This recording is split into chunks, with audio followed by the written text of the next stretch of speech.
আসসালামু আলাইকুম। যে যেখান থেকে আমার ভিডিওটি দেখছেন সকলকে আন্তরিক শুভেচ্ছা এবং অভিনন্দন। আমার চ্যানেলটি সাবস্ক্রাইব করার জন্য সকলকে করজোড়ে অনুরোধ করছি।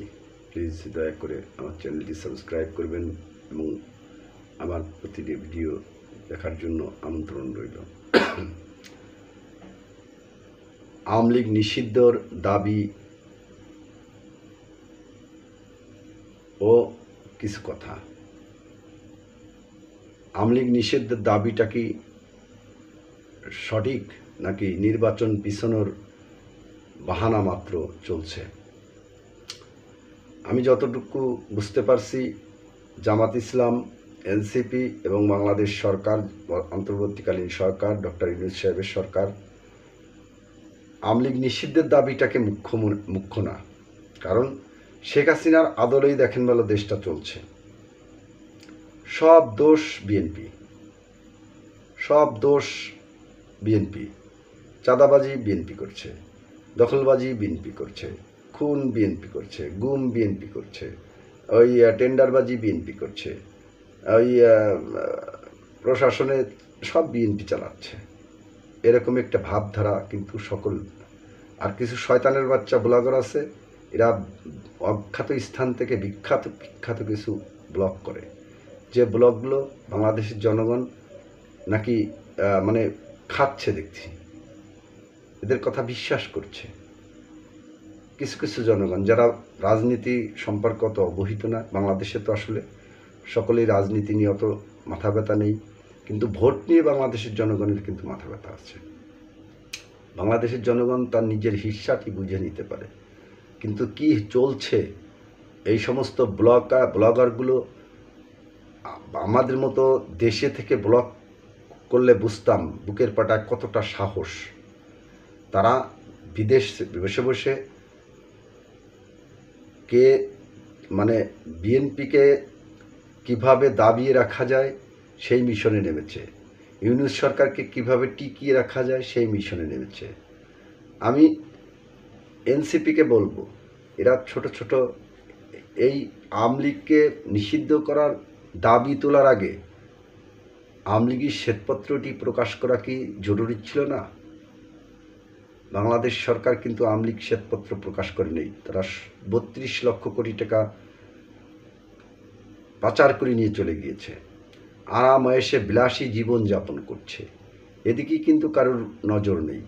নজরটা দেখেন বলো কোথায়? আওয়ামী লীগ নিষিদ্ধ। আসলে আওয়ামী লীগ নিষিদ্ধ করা মুখ্য উদ্দেশ্য নয়, মুখ্য উদ্দেশ্য আছে নির্বাচনকে বিলম্বিত করা। এই সরকার আওয়ামী লীগ যদিও নিষিদ্ধ করে, তাহলে ভালো করে জানে এদেশে গৃহযুদ্ধ বেঁধে যাবে। গৃহযুদ্ধ কেন বাঁধবে? আওয়ামী লীগের প্রত্যেকটা আওয়ামী লীগের সমর্থকদের কাছে রয়েছে মাসেল পাওয়ার, মানি পাওয়ার, একটা মারদাঙ্গা দল। আওয়ামী লীগ আন্দোলনে করতে পারে, এটা কেউ স্বীকার করুক আর না করুক, আমি তো স্বীকার করি। আওয়ামী লীগ আন্দোলনমুখী দল, তারা আন্দোলন করতে পারে, সংগ্রাম করতে পারে। এটি কিন্তু সরকার জানে, জেনে বুঝে আওয়ামী লীগকে যদি নিষিদ্ধ করে, তাহলে ধরে নিতে হবে এদেশে একটা অস্থিতিশীল পরিবেশ সৃষ্টি করে তারা ক্ষমতায় চিরস্থায়ী করার চেষ্টা করছে। আওয়ামী লীগ তাদের ক্ষমতাতে নামাতে পারবে না, কিন্তু আওয়ামী লীগ কিন্তু এদেশে গৃহযুদ্ধ বাঁধানোর ক্ষমতা রাখে। আর এটা টার্গেট করেছে জামাত আর এনসিপি, যে গৃহযুদ্ধ বাঁধলে সরকারও দীর্ঘস্থায়ী হয়ে যাবে, আর দীর্ঘস্থায়ীর ভিতরে এরা এদের আখের গুছিয়ে নেবে। কারণ এটার আসিফ মাহমুদের যে পিএস, সে 311 কোটি টাকা দুর্নীতি করে ফেলেছে এই 8 মাসে। আর 16 বছরে শেখ হাসিনার পিয়ন দুর্নীতি করেছে 400 কোটি টাকা। অর্থাৎ বুঝতে পারছেন কি হারে দুর্নীতি হচ্ছে দেশে। অর্থাৎ এই দুর্নীতি লুটে পুটে খাওয়ার জন্য এই ডক্টর ইউনূস সরকারকে রাখতে হবে, এটি জামাত এবং এনসিপি ভালোভাবে বুঝে গিয়েছে। এরা আসলে নির্বাচন দিতে চায় না। এরা নির্বাচন দিলে এদেশে লাথি খেয়ে দেশ থেকে চলে যেতে হবে। এটি ভেবে চিনতে আজকে এরা পরিকল্পনা মাফিক আওয়ামী লীগ নিষিদ্ধর দাবি তুলে শাহবাগের মতো স্পর্শকাতর জায়গা আন্দোলন সংগ্রাম চালিয়ে যাচ্ছে। এই আন্দোলন সংগ্রামের পরিণতি খুব ভয়াবহ হবে। কারণ ভয়াবহ হবে এই জন্য যে আন্দোলন করে আওয়ামী লীগ নিষিদ্ধ করে এদেশটা ভালোভাবে চলতে পারে না।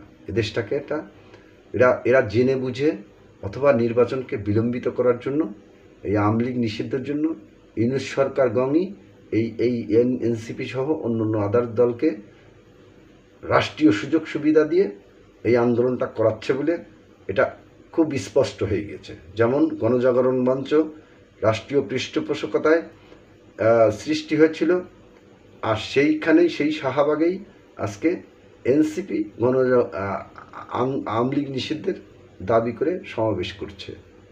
অর্থাৎ এখানে অনেক গভীর চিন্তাভাবনা, অনেক গভীর মাথা থেকে এই কাজগুলো চলছে। আপনারা আজকে হয়তো কেউ বুঝতে পারছেন না, যারা বোকার মতো এই আন্দোলন সংগ্রামে অংশগ্রহণ করছেন। আওয়ামী লীগ নিষিদ্ধের প্রয়োজন নেই। আওয়ামী লীগ এমনি নিষিদ্ধ হয়ে যাবে। কারণ আওয়ামী লীগের জনগণের সামনে আপনারা তাদের শ্বেতপত্রগুলো তুলে ধরুন, তাদের দুর্নীতির ফিরিস্তিগুলো তুলে ধরুন। অথচ এদেশে এটা করবে না। এদেশের মিডিয়া যারা চালায়, পরিচালনা করে, এরা কিছু সাংবাদিক শয়তানে, যারা এগুলো করতে পারে, সেই সমস্ত সাংবাদিকরা শয়তানের বাচ্চার চেয়েও শয়তান। এরা শয়তানের চেয়েও শয়তান। অর্থাৎ বুদ্ধিজীবীরা শয়তানের চেয়েও শয়তান। তারা আমতা করছে। এটা আওয়ামী লীগ নিষিদ্ধের কোনো আন্দোলন না, এটা হচ্ছে ক্ষমতাকে চিরস্থায়ী করার জন্য একটি আন্দোলন, মনে রাখবেন। তবে ইউনূস সরকার, ডক্টর ইউনূস সাহেব হিরো থেকে ভিলেন হয়ে যাক, এটা আমি চাই না। আমি চাই ডিসেম্বরের মধ্যে না, তারও আগে সম্ভব হলে নির্বাচন দিয়ে সরে যেতে হবে। বিচারে যা হবে আওয়ামী লীগের, সেটা হতে দিন। এরকম কিছু করলে আওয়ামী লীগ তো বিচার হবেই না, আওয়ামী লীগের বিচার। এবং আওয়ামী লীগ সারা বিশ্ববাসীকে দেখিয়ে একটা সিম্প্যাথি নেওয়ার চেষ্টা করবে। কোনো দলকে নিষিদ্ধই শেষ কথা নয়। অর্থাৎ আপনারা যারা এই আন্দোলনের সাথে সম্পৃক্ত, অতি দ্রুত সরকারের কাছে নির্বাচন দাবি করুন। তাহলে এই দেশের জন্য মঙ্গল কামনা করা হবে।